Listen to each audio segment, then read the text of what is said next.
Hello, VC. It's your buddy Jeff here with you for yet another Spin Zone. I've been a busy boy this past week, and I've got 9 albums here that I've played to show, and a couple of RSD albums that finally arrived. Actually, 2 of them I haven't played yet. One of them will be in the stack that I did end up playing. So, got a lot of ground to cover, so let's get right to it. First off, I got the Pink Floyd Saucer Full of Secrets mono mix album, which was an RSD staple. A lot of people showed this one. So I don't own this album, or I didn't own it before I got it, so that was a pretty good reason why to get it. And of course, my wife's a big Pink Floyd fan, so we got another album to listen to of that. And then one album that I haven't really seen all that much on Record Store Day videos, although I haven't watched a ton of them, is the live Eric Clapton triple album, One More Car, One More Rider. I know Eric Clapton is probably not the most popular artist on the VC, aside from being in Cream or maybe Derek and the Dominoes. A lot of people diss his solo work, and rightfully so. This is all on clear vinyl. Nice custom labels there. And it's a triple album, so this one's going to take a little while to listen to, so I put this one on the back burner for now. With his solo work, you just have to be very picky. And if you don't care enough, then, of course, your opinion's not going to be that high of his solo work. But he has put out a number of good albums as a solo artist.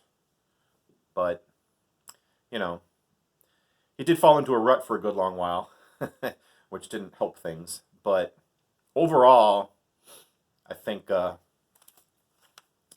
Clapton does good work. I mean, he's certainly, gotten enough awards and Hall of Fame entries for everything he did just about. But despite all that, I think he's honestly put out some good solo work. Okay, now we're going to start with this stack of records with a couple of reggae albums. First one being Exodus by Bob Marley and the Wailers, his 1977 album. And I was pretty familiar with a lot of songs on here. Besides the title track, Exodus, Jamming is on here. One Love, People Get Ready. So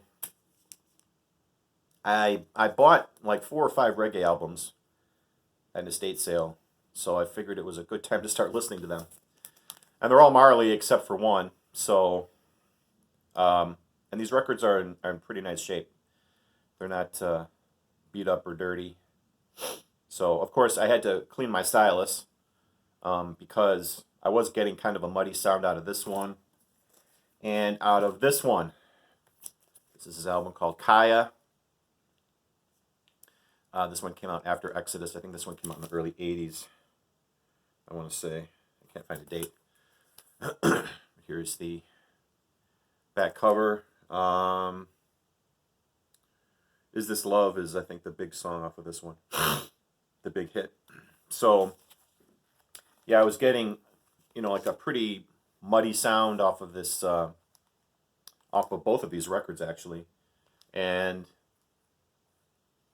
I was, I have a stylus brush, so I was gently brushing my stylus, and it was sounding,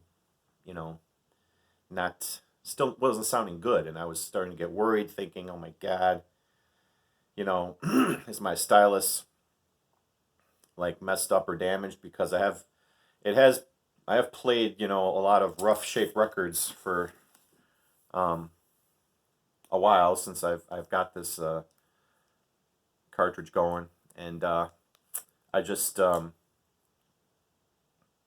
cleaned it with a little dab of alcohol in a Q-tip, and a big blob of like black came off of it.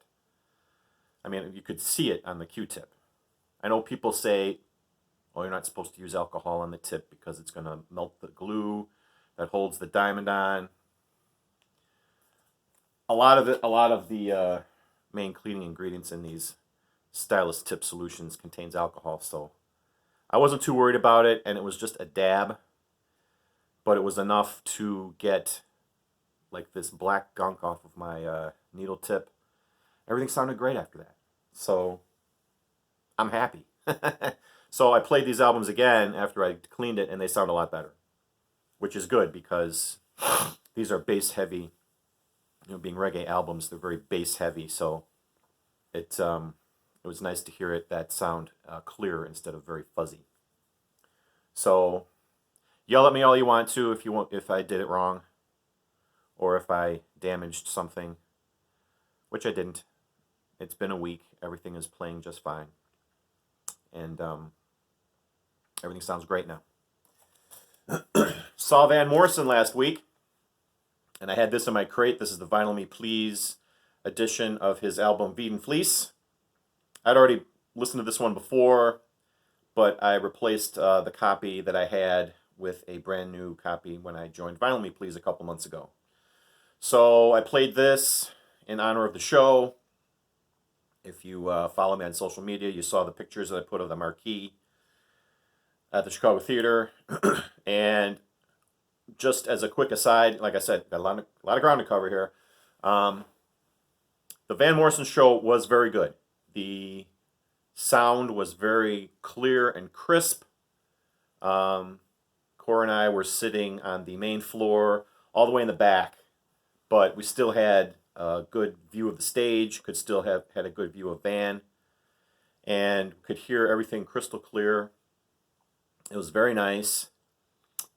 His voice has held up over the years. It's not raw or ragged or shot the way so many other, 60s artists became over the decades as they performed.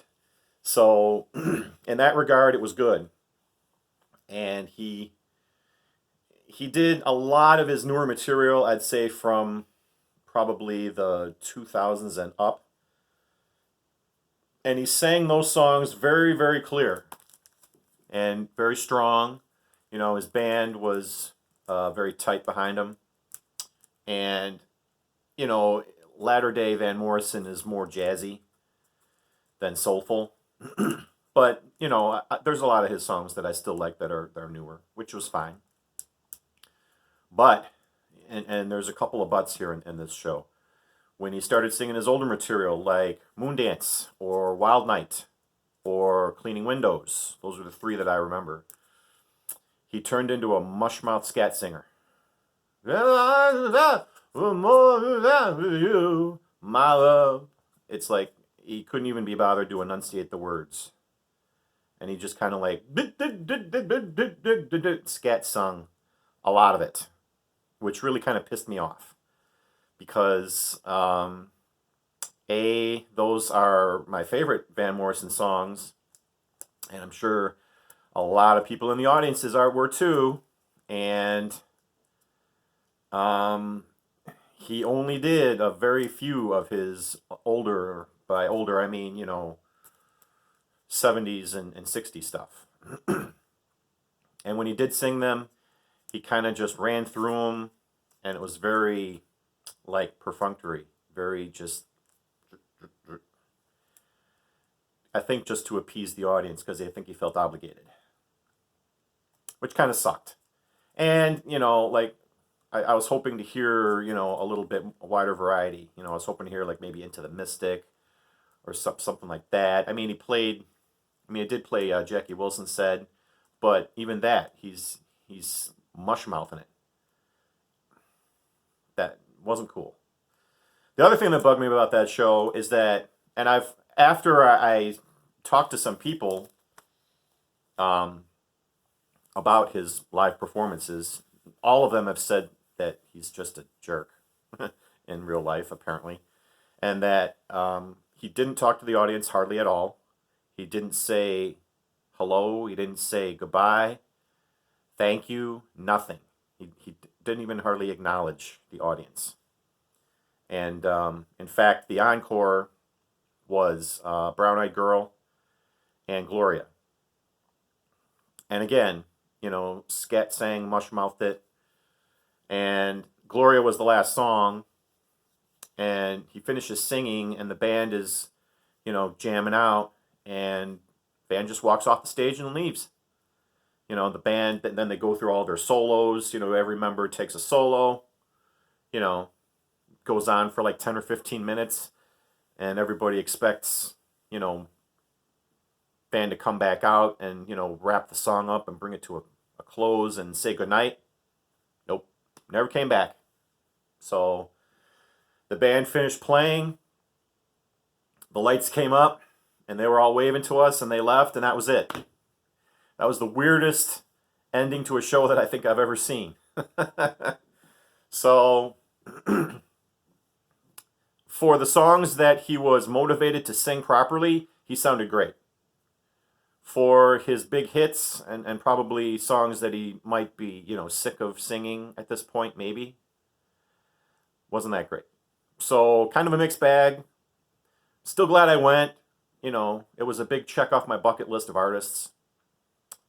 I would probably go again, if the tickets were like a little cheaper next time.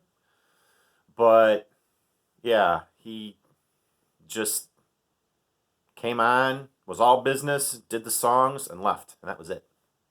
So there's my concert review for you. Another Vinyl Me Please album is the Nat Turner Rebellion, Laugh to Keep from Crying. This was the I think this is the April record of the month. I didn't swap this one out. I stuck with it, and I enjoyed it.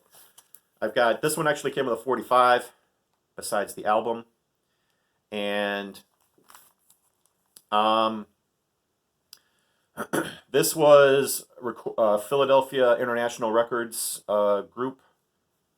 They never put out a full-length album. This is what that album would have been had they stayed together long enough. They put out a couple of singles and recorded, several tracks, an album's worth of material, and they broke up.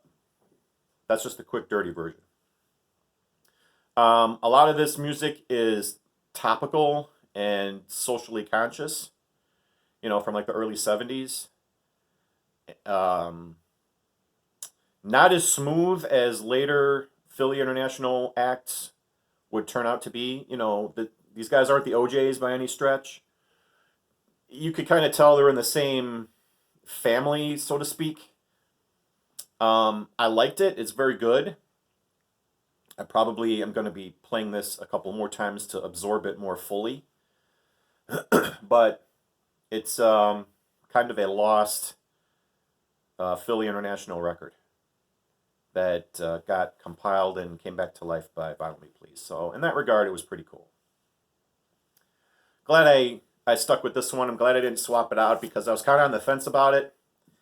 And then after I listened to some of the song samples, I liked it well enough to stick with it. And after listening to the whole album, I was pretty satisfied with it. So the Nat Turner Rebellion, Laugh to Keep from Crying, was a pretty good selection by Vinyl Me Please. And speaking of Vinyl Me Please and the other record subscription services that I am a part of, I've gotten rid of the Vault, the Third Man Vault for now. Reason being for that is that it was set up as an auto payment, and they were coming out. I was paying for the next Vault set before the current one had even been released. So things kind of got out of whack with that, and like the last two times, I don't keep track of, exactly what's coming out when and due dates for payment for this stuff, because it's auto. So I would find out what the Vault package was after I'd already paid for it. That's not good. So for now I canceled Third Man. their current one, which is of the Raconteurs album, will be my last one for a while because I need to take a break. I need to conserve a little money, and that's $60 a quarter. So, it's kind of expensive. And after that live sleep set, I wasn't too thrilled with. So I'm sure the Raconteurs will be a lot better. But all the same, I'm going to cherry pick what I want and what I don't, I think, from here on out with Third Man. They put out a good product, but like I say, I can't just be paying for this stuff before I even know what it is. So, yeah. The Black Box Record Club, I joined the 1 month through Bill's discount coupon at the Vinylverse. I haven't received that yet. That hasn't shipped yet. It will ship probably next week. And just so I don't get another auto payment, I've canceled that one too. So I'll get the one that I paid for. We'll see how they do. If either of those records are remotely close to being something that I'd like, I would probably give them a better chance. Because in my case, I don't have a Spotify. I have a Spotify account, but I barely use it. So I don't really have any kind of playlists to link to for them. And I don't have any Discogs lists to link to for them to get an idea of my collection. Yeah, that's a project that I want to take on at some point. I want to get all of my vinyl onto the Discogs app just to keep track of everything. But that's going to take a while. And it's one of those things where it's such a big project that it's keeping me from starting because it looks like it's going to be too much. So we'll see. That's something for me to work on. Bottom line is, I don't think I'm giving these guys a fair shot right away. Still, I'll see how they do. I'll do the unboxing whenever I get the package from them. But I'm not gonna hold them too responsible if they send me stuff I either already have or don't like. But I think down the road a little bit, I might return to them. But for now, May is going to be a very expensive month. I got one kid graduating high school. We've got another kid, my other kid's birthday is in May. So we're going to be having lots of parties and get-togethers, and I'm going to be spending more money than usual. So for now, I have to cut back on that stuff. The only thing I'm going to stick with is Vinyl Me Please. My quarterly payment for them is going to be due in May. That's the one I'm going to stick with because I've been having good luck with their selections. I'm sticking with their new selection for May, for the May record of the month, the Experience Unlimited one. So I'm going to give them another quarter, but the other two services I'm taking a break with for now. Back to our regularly scheduled programming. Rock of Ages is the double live album from the band. This is the Red Capital label copy. Nothing here in the back. It's got a big gatefold in the middle here. There's a horn section that plays with the band, and it really adds a nice extra level to their sound. So this came out in, I want to say, early 70s, like 71, 72. So this had been in the back of my crate for a while. I love the band. I only have their first two albums on vinyl, plus this one. So I'm pretty happy with this. What else can I say about the band at this point? I think everybody knows who they are, pretty much has a good idea of their sound. It doesn't vary a whole lot from their records on this, aside from the horn section. It kind of gives their music a little extra pep. So, all that said, very glad to have this one, very glad to have played it. Rock of Ages from the band. Now, Steve Carlson showed this album recently, I think. Was it you, Steve? Still Bill by Bill Withers. And his was a reissue that did not have the fold open front cover like this one. There you go. You can see the lyrics on the side flaps and a nice big picture of Bill there. You got him on the back. I played Just As I Am a couple of weeks ago, and I love that album so much that I wanted to get this one too. This copy is in much better sounding condition than Just As I Am. And of course, this one has Lean On Me on it, his biggest hit. It's got Use Me, which was another hit for him. It's an original copy on the Sussex label. And it's just a great album. It's a great, funky, soulful album. So here's the songs right there, as you can see. Definitely worthy to be in everyone's collection. Love his voice. Such a great singer. This is definitely a great album to have and own.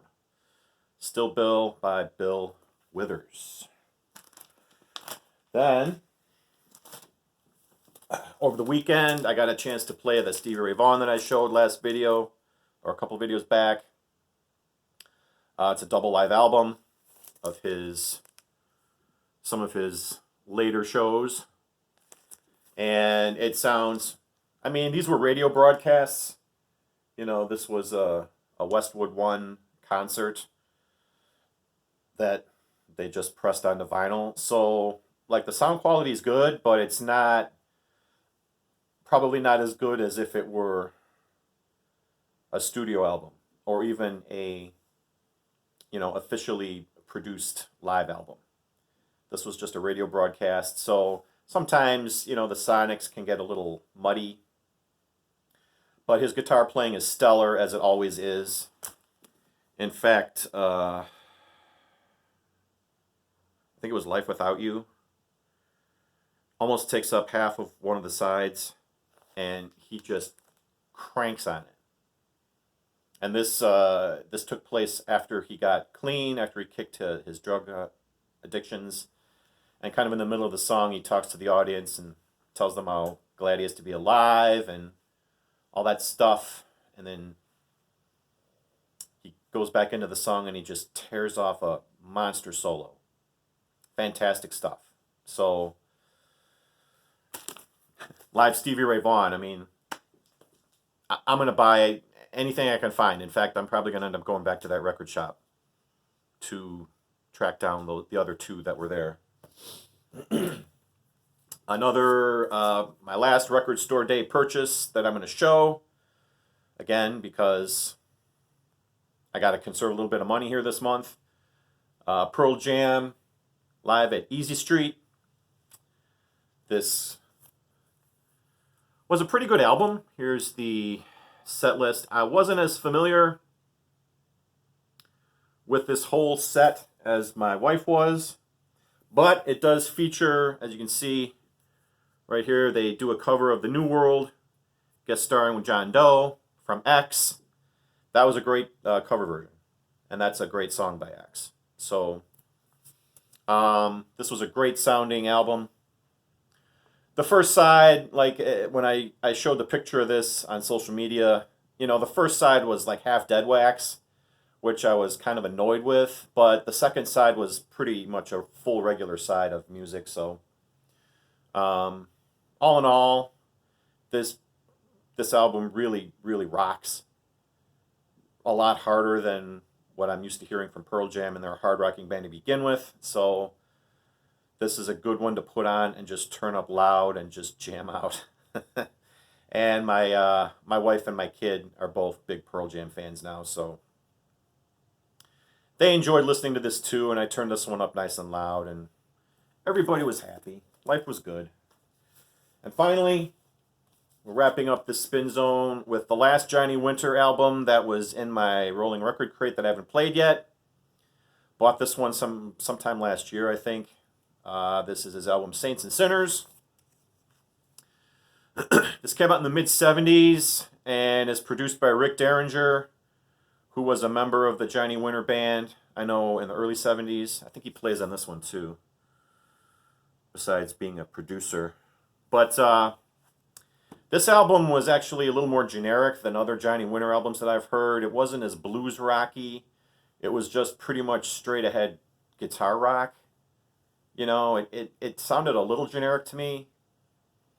But I mean, there's enough there of Johnny Winter's style to make it recognizable. And there's a couple of bluesy songs on here, like Stray Cat Blues, Riot and Cell Block number 9. But a lot of this stuff is just guitar jam rock. So pleasant enough to listen to, but not necessarily something I would come back to often compared to some of his other albums that I really, really love. But all in all, I'm still glad I have it. Saints and Sinners by Johnny Winter, because I love Johnny Winter. So, all right, guys, there you have it. That's what I've got for you this time. That's what I've been playing. That's what's been spinning for me this past week. I hope everybody's having a good spring. I know the weather here still sucks. Last weekend we got like 2 inches of snow in Chicago, which just was depressing. Didn't stick around long, but now it's been raining ever since, and my yard is pretty saturated, and the grass is just growing, growing, growing. I have to cut it, and it just keeps raining, raining, raining. So, oh well, that's life. That's the joys of being a homeowner, I guess. All right, guys. I'll see you again soon. Hope you're well. Take care. Peace. And I will see you.